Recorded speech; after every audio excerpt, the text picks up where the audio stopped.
The air above Dust Creek shimmered with heat, the sun a merciless white disk hanging over the auction yard. Dust clung to every surface, the wooden pens, the horses, even the men gathered to trade and bargain under the wide sky. The sound of restless hooves, laughter, and the auctioneer's booming voice filled the space.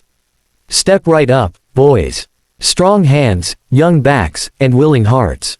Don't be shy now, today's your lucky day. His words rolled out slick as oil. Then came a pause. The man dabbed sweat from his brow and gestured toward the small wooden stage. And now, something special. A rare piece from the frontier, a young Apache woman. Quiet, obedient, and strong.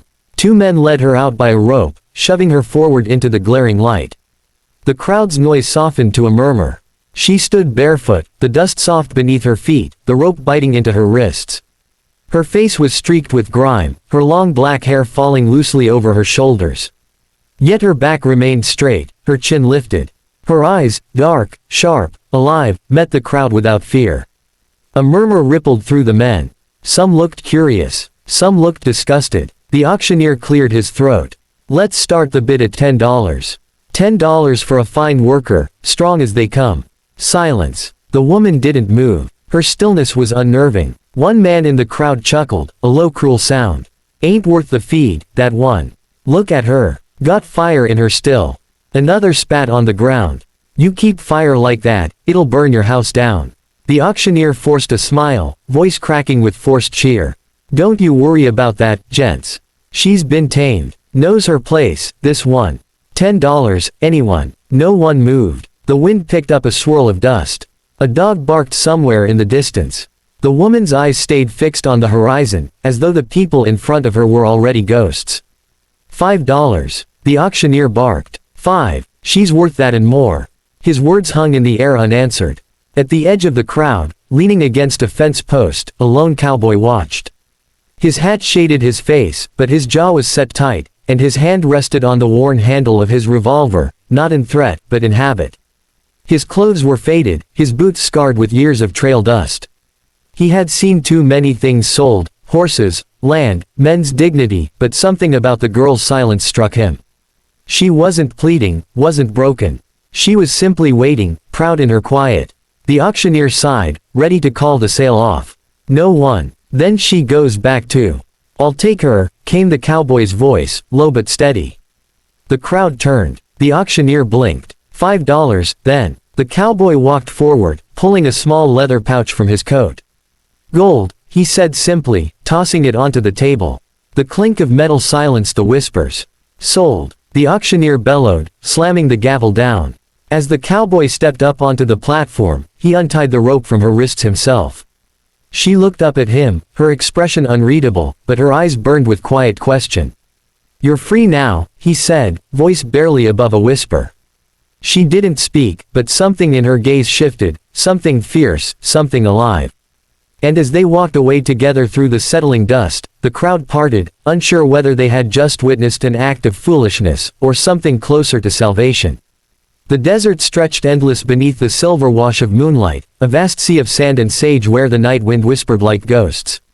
The cowboy's campfire crackled low between them, throwing flickers of gold across the Apache woman's face. She sat with her knees drawn close, wrapped in a worn blanket he'd given her, her expression calm yet far away. The faint scars on her wrists caught the light like threads of memory.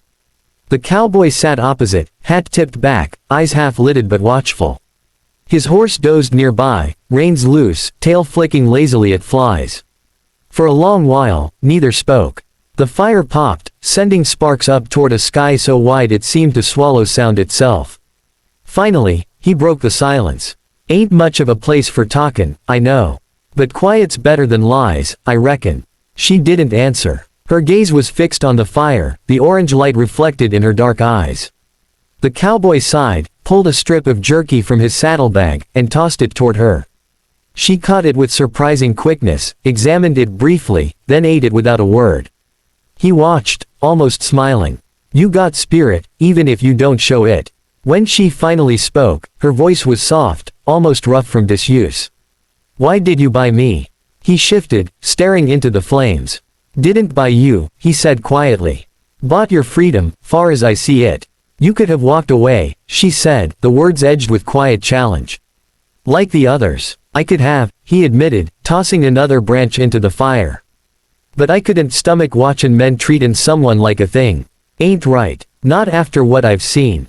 Her eyes narrowed slightly, studying him. You speak like man who lost something too. He nodded, slow and distant. Lost plenty. Maybe that's why I couldn't leave you there. He looked up at her then, the firelight catching the lines around his eyes, the tired weight of miles and sorrow carved deep. You ain't safe out here alone. Dust Creek's full of men who'd come lookin' if they thought you worth a coin. She turned away, staring into the dark horizon where the sand met the stars. I have no tribe, she said at last. They are gone, taken, killed, or scattered by soldiers. I have no place to return. He leaned forward, elbows on his knees. Then you make a new one. Ride with me till you find where you belong.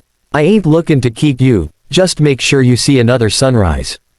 The fire's light flickered across her face, softening the shadows. For the first time, something almost like a smile touched her lips.